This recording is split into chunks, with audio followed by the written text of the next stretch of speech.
behalf of the county and the board. Thank you. We'll also have some time. Thank you so much. Thank you so much. Thank you. Thank you.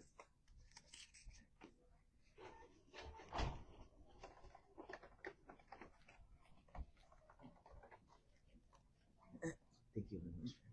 Thank you. Thank you so much.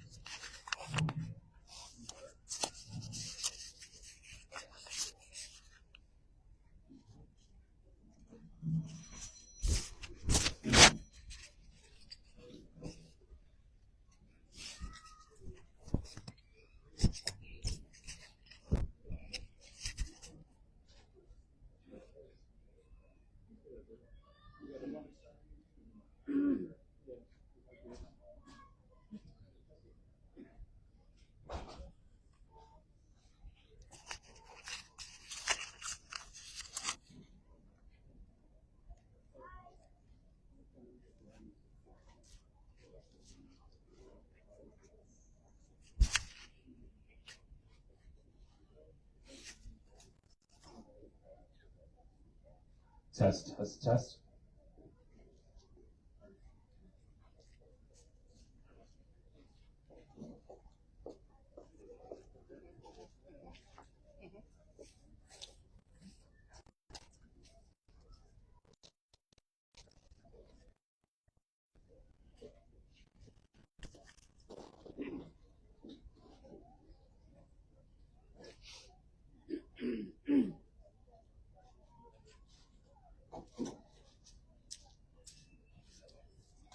Good evening and welcome. My name is Deontay Diggs, and I am the chairman of the Stafford County Board of Supervisors. This evening I have with me the board, Supervisor Allen, Vice Chair Guy, Supervisor Evans, Supervisor English, and Dr. Young. I welcome you and thank you for coming today to help us welcome the venerable monks of the Domitia as they continue their walk for peace. I am so heartened for our country when I look out at this crowd and see so many faces of people who recognize the importance of peace. Your presence here tonight is a powerful reminder that even in challenging times, there are those who believe in unity, compassion, and understanding. As Dr. Martin Luther King Jr. reminded us in his I Have a Dream speech, we cannot walk alone. His words still resonate across generations, urging us to move forward together. In that same spirit, I challenge all of you tonight to not let these venerable monks walk alone in their message of peace. Each of us can support them every single day by doing our part, by choosing patience over anger, understanding over judgment, and peace over division. I recently learned that the lead monk, the Venerable Bhikkhu Panakara, teaches that peace is not an abstract ideal or something reserved for special moments. It is a personal responsibility grounded in forgiveness and an inner calm and practice in the way we live our daily lives. In these times of division and strife, I often hear people ask, "What can I do or say?" There's nothing I can do. I would respectfully counter that all the power lies within us. We are responsible for ourselves. We cannot control what others choose to do, but we can control what we choose to do, how we respond, and the impact we have on those around us. Make no mistake, that is an incredible power. Imagine if all of Stafford County's more than 162,000 residents, all of Virginia's 8.8 million residents, and all 348.3 million people in the United States chose peace. What an extraordinary difference that choice could make, not just for our country, but for our world. Dr. King called on us to march ahead and never turn back. The venerable monks are showing us how to do exactly that, step by step, with intention, humility, and hope. So tonight I ask you, will you choose to walk ahead?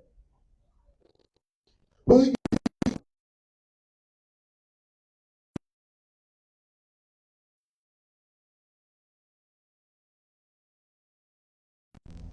Thank you again for being here, and peace be with you.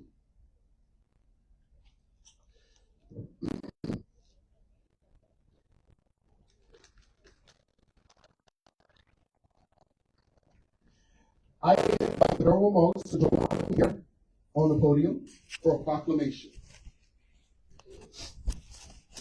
We have prepared this proclamation, which will be entered into our next agenda to memorialize this visit and to honor your efforts.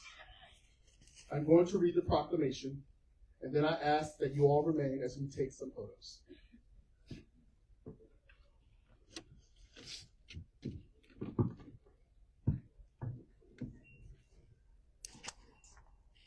Whereas the Stafford County Board of Supervisors is honored to welcome the Venerable Buddhist monks who are on a 120-day, 2,300-mile walking pilgrimage from Fort Worth, Texas to Washington, D.C.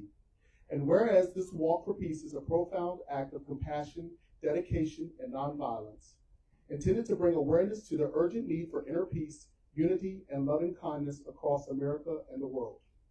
And whereas these dedicated practitioners walk in mindfulness, demonstrating that true peace is not merely an absence, but a daily intentional practice that starts within each individual and radiates outward to families and communities. And whereas the monk's journey serves as a quiet, powerful reminder to choose compassion, patience, and understanding, encouraging all people, regardless of background or faith, to embrace a more peaceful existence. And whereas Stafford County wishes to express its gratitude to these monks for sharing their message of hope and for their perseverance through challenges to bring a message of unity to our community and our country.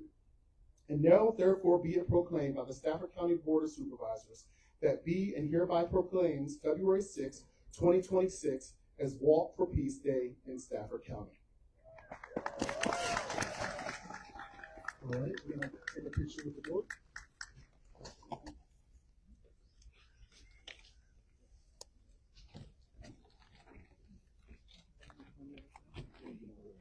Would you like for us to move over this way? Is it better to? Is this fine? Thank you. Thank you.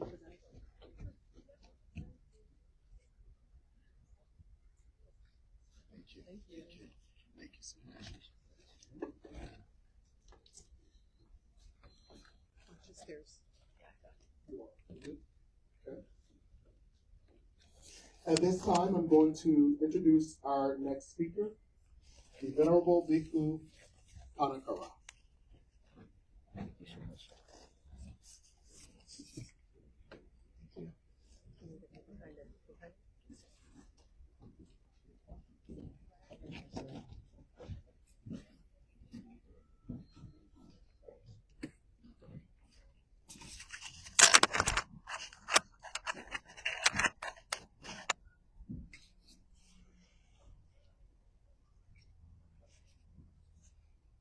Good evening. Good evening. Are you cold? Okay, give yourself some energy. Okay. First of all, thank you so much for the welcoming from the county and all government officials. And thank you so much, sheriff and police officer and fire department and EMS been escorted us today to get here safely. And thank you everyone for coming out for this mission in the cold. Thank you so much.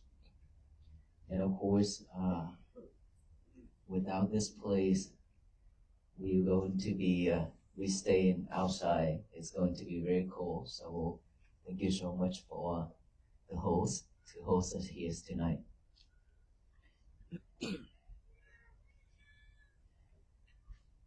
So after 104 days, tonight is 104 days.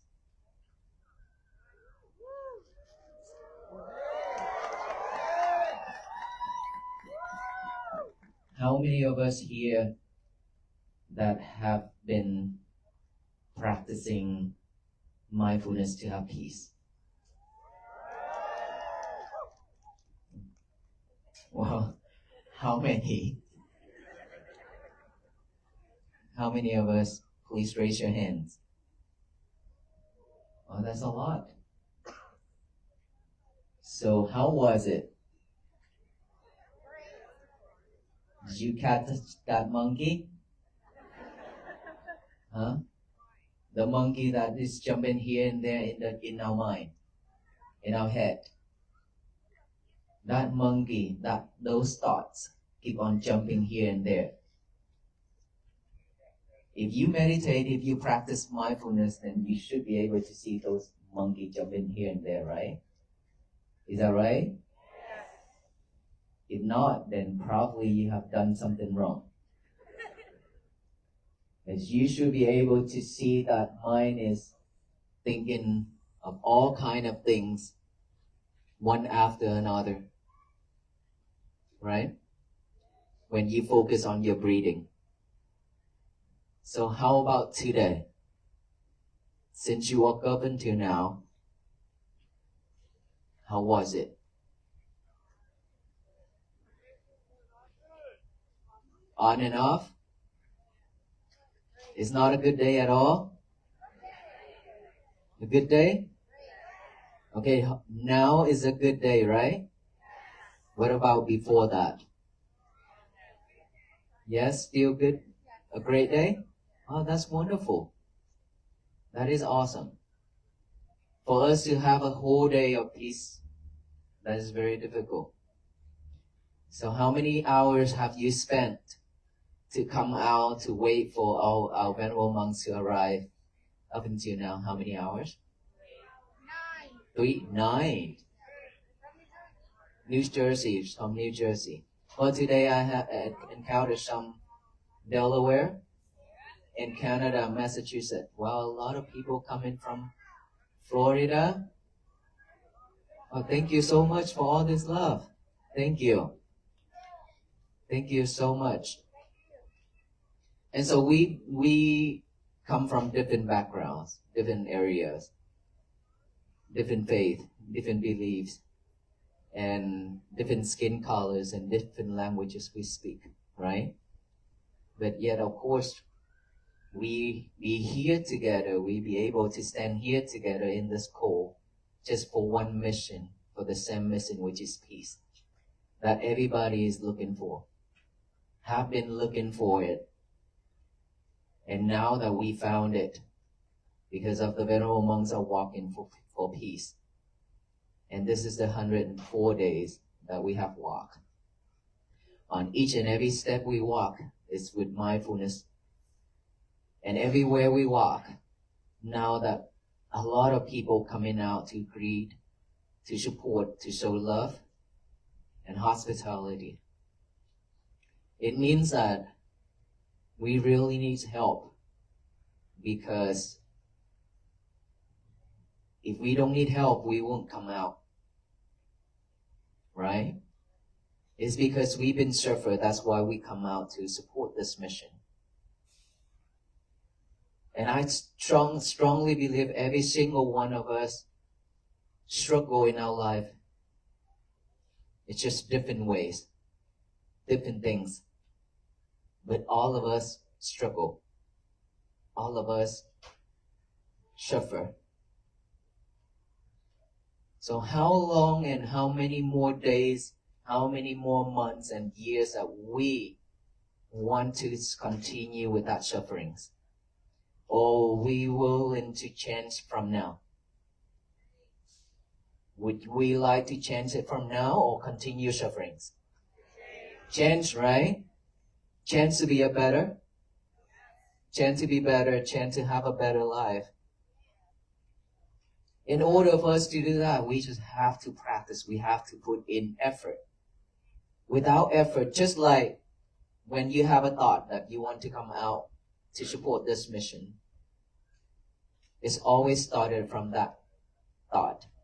And then from there, you make effort to get out of that house and drive in the road, stuck in the traffic, and then get here trying to find a parking space. And now that you have to find a space for you to stand, right? And now you found it, waited for the monk to come out and in the cold, All those are effort, right? Without effort, we won't be here. A lot of people on the way, they back out. A lot of people on the way, their peace fragile because of so many things going on. They cannot control their emotion, and they broke it. There always like that. There will be people like that. There will be people like this. So everything not just the nature. It doesn't matter because our mind, that's the nature of the mind. It's sometimes, I always use this example. In Vietnam, when we have a lot of paddy field, rice field, after we harvest it, and then those dry ones, the stems, those dry ones, we stack it up and then we burn it. We feed to the cows as well.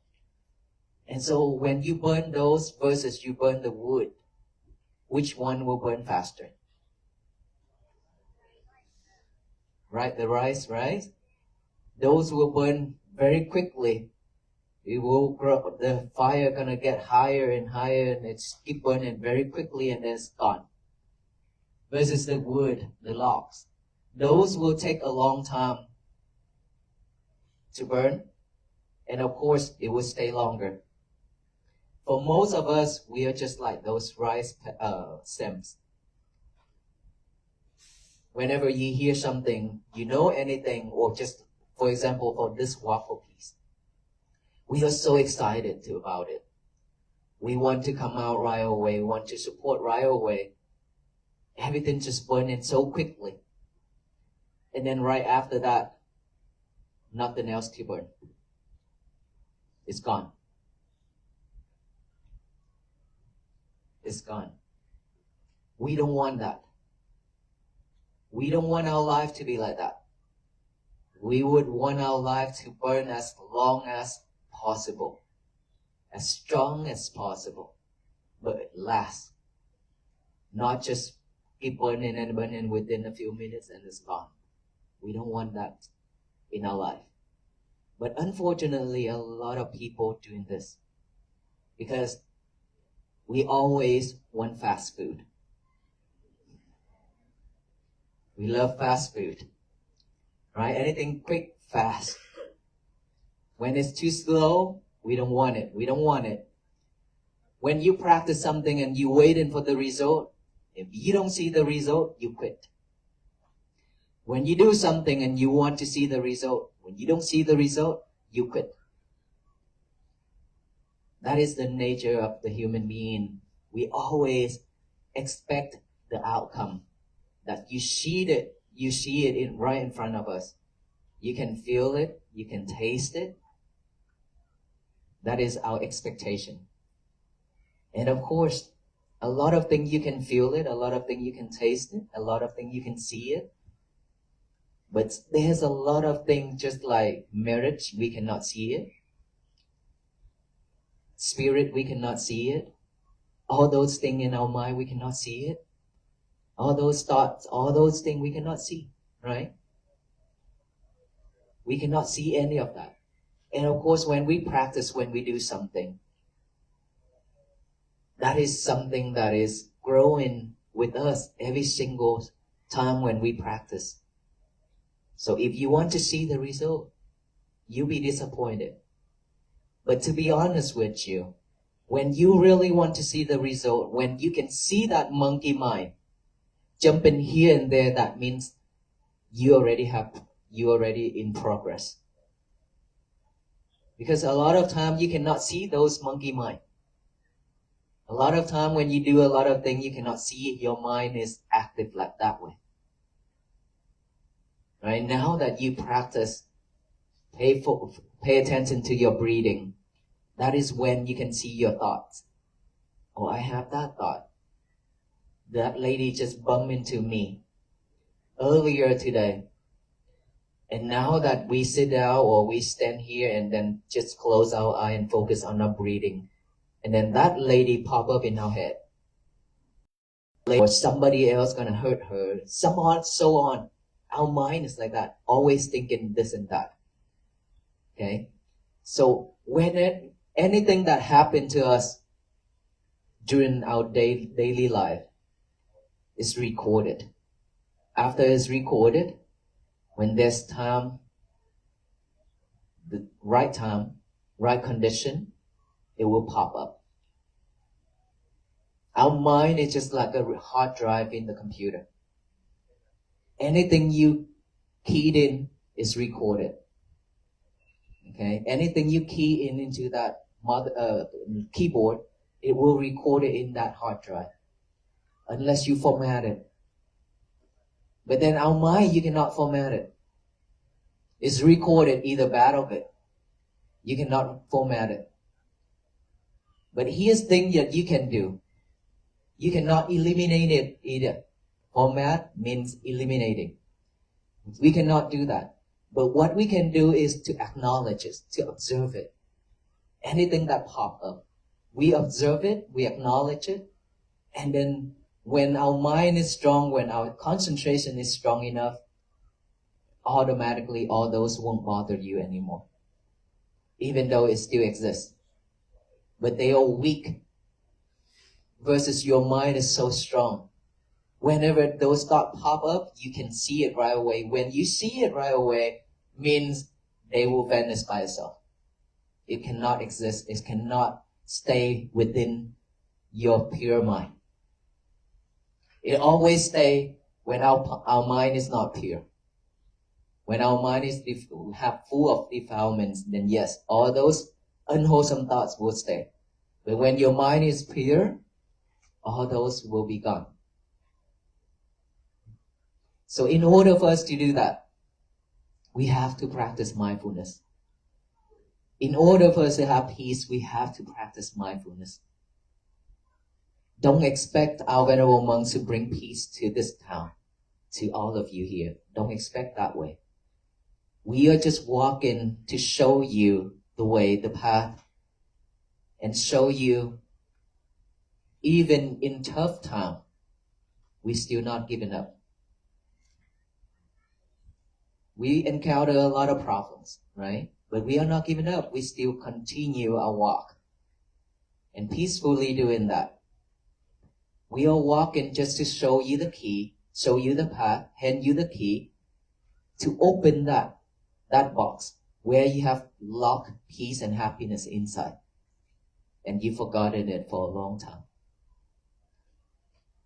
Now we need to unlock it, let it free. And in order for us to do that, we have to have mindfulness, which is our breathing right here. Only the breathing you need to do. Breathe in and out with mindfulness means we breathe in, we add awareness to it. We breathe out, we add awareness to it. Knowing that breath going in, knowing that breath going out. We've been breathing like a machine for a long time. Never pay attention to our breath. Either short or long, we don't know. Now that we breathing to practice mindfulness means we pay attention to here by the nostril, breathe in and out naturally. Don't force our breath. And then when breathe in, breathe out, just acknowledge it. Knowing each breath going in and out. That is awareness. And then when you breathe in, breathe out, thoughts pop up. Any type of thoughts. The past, the future. When it pop up, for most of us, we'll follow those thoughts. That is our nature. That is our habit, following thoughts. Because we cannot see them. We not realize that, oh, I'm doing the mindfulness practicing right now. Because we are really weak at concentration right here at the beginning. So we follow those thoughts. Now, if you realize that you are following the thought right now, come back right here. If you realize you are following a thought, you are not doing the breathing anymore, then please come back right here with the breathing. Bring your concentration, which is bring your mind back to this nostril area and breathe in and breathe out again. And then breathe in and breathe out, another thought pop up. Observe that thought. Acknowledge that thought by saying silently, thought, thought, thought. Come back right here. And then another thought pop up, acknowledge it, come back here, come back, come back. Keep doing that. Keep practicing ourselves to bring the concentration back to this present moment, which is in and out. That's all we need. We've been living in the past and the future. Now we train ourselves to live here and now, this present moment. We don't need to live with the past and the future anymore. Okay? As long as you can stay focused within your breath, you're good. And then if you hear any type of sound, any type of noise, just acknowledge those as sound, sound, sound. Don't even ask who, what, where, why. Just acknowledge those sound as sound. Just like somebody yell, acknowledge that as a sound. Sound, sound, come back here with the breathing. Don't follow that yelling. Okay? Any type of sound, just acknowledge it. Observe that at first. Acknowledge it. Come back here. Any type of sensation on this body, itchy, numb, pain, anything, just acknowledge it. Itchy, itchy, itchy. Come back here. Pain or numb, numb, numb. Come back here. Keep doing that every single time. Every single time when you feel anything within this body. Bring your concentration back here after you observe it. That's all. Is it easy? Simple? It is very easy and simple to hear about it, but when you practice, it's totally different. Right? When you practice, it's different. When you practice,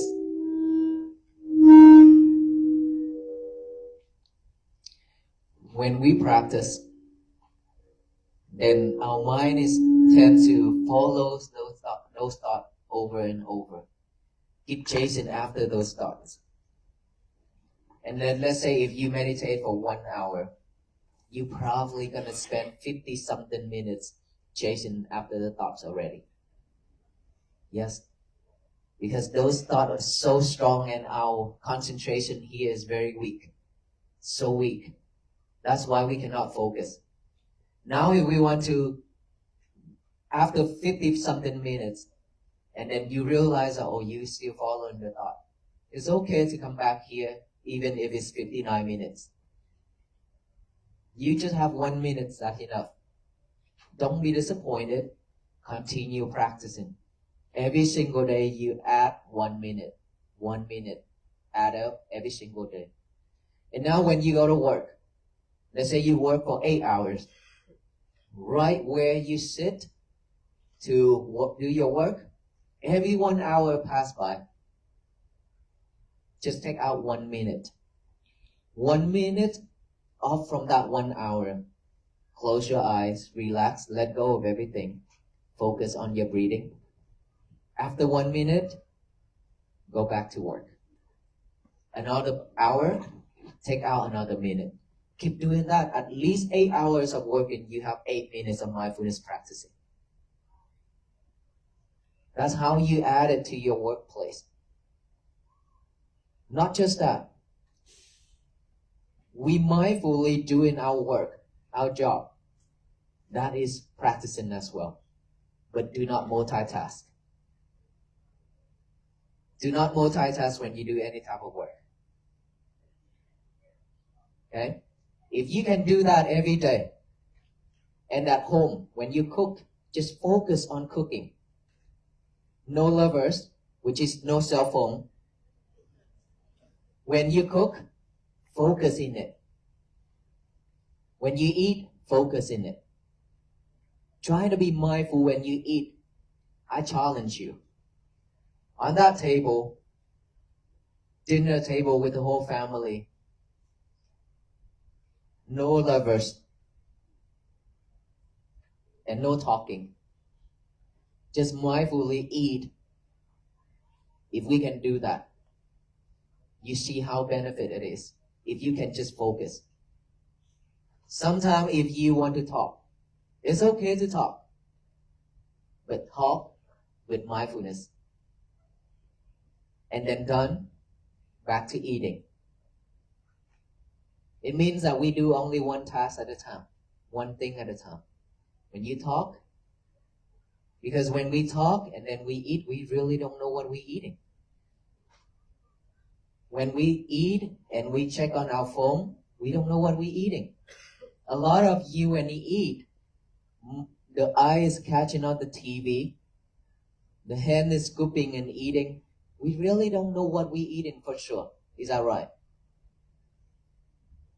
But we are doing that every single time. We keep doing that to ourselves. That is not love. And a lot of time we say that we love ourselves. No, that is not. Unfortunately, that is not loving ourselves. That is, you hate yourself a lot. You hate yourself a lot by doing that because it's not supporting you. That is just going to harm you more than supporting you. Because all those things are training yourself to be sidetracked. Training yourself not to focus. And here we need to train ourselves how to focus. You look at your children, your kids. Now they go to school. They are having a difficult time concentrating in their school. They have a difficult time doing their homework. Look around you. Check on your kids, you will see. They really have a difficult time doing their homework. Why is that? Lovers. They are with their lovers all the time. And TV and movie and internet and everything, computer.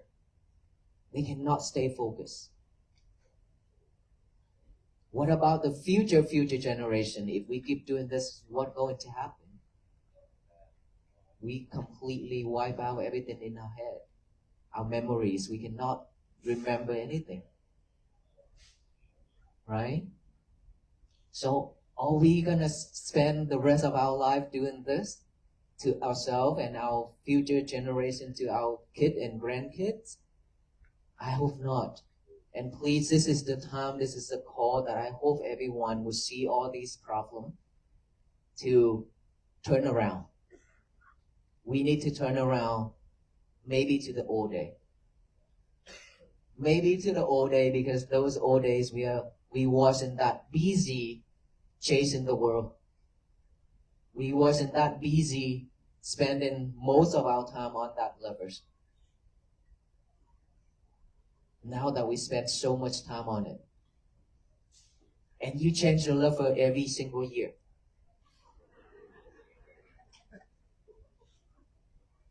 Oh, this lover is old, just 1 year old. A new lover came out with a different version, a higher one,